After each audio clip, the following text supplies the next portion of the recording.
సభ్యులు ఎవరు ఆందోళన చెందాల్సిన పని లేదు. ఏ ఉప ఎన్నికలు రావు. వారి ఉప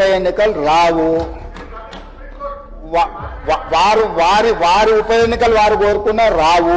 హరీష్ రావు గారు బాగా గుర్తు చేశారు. విషయం సుప్రీంకోర్టులో ఉంది. ఆ సుప్రీంకోర్టులో సబ్జుడిస్ అయిన విషయంలో లోపల నేను మాట్లాడితే కొంత ప్రొటెక్షన్ ఉంది, కానీ బయట మాట్లాడే వాళ్ళకి ఎవరికి ప్రొటెక్షన్ ఉండదు. Actual this house is immune for certain laws. ఈ సభలో మనం కొన్ని విషయాలు ప్రస్తావించవచ్చు. సభకు రక్షణ ఉంది తమరి నాయకత్వంలో. గౌరవ ముఖ్యమంత్రి గారు మాట్లాడుతూ ఈ హౌస్ కు ఇమ్యూనిటీ ఉంది, ఈ హౌస్ లో మేము కోర్టుల గురించి కూడా ఏదైనా మాట్లాడొచ్చు అని ముఖ్యమంత్రి గారు మాట్లాడారు. I'm quoting Kaul and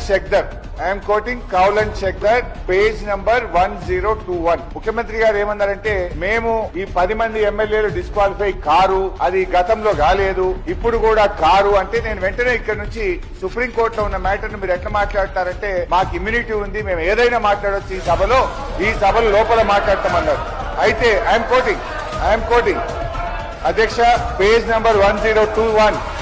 judge గారి రిమూవల్ గురించి తప్ప సుప్రీంకోర్టులో గాని హైకోర్టులో పెండింగ్ ఉన్నటువంటి విషయాన్ని సభలో మాట్లాడకూడదు అని కౌల్ అండ్ షెక్దర్ లో చాలా స్పష్టంగా చెప్పడం జరిగింది. నేను అందువల్ల మీతో కోరుతున్నా, ముఖ్యమంత్రి గారు ఇవాళ సర్వోన్నత న్యాయస్థానం సుప్రీంకోర్టు యొక్క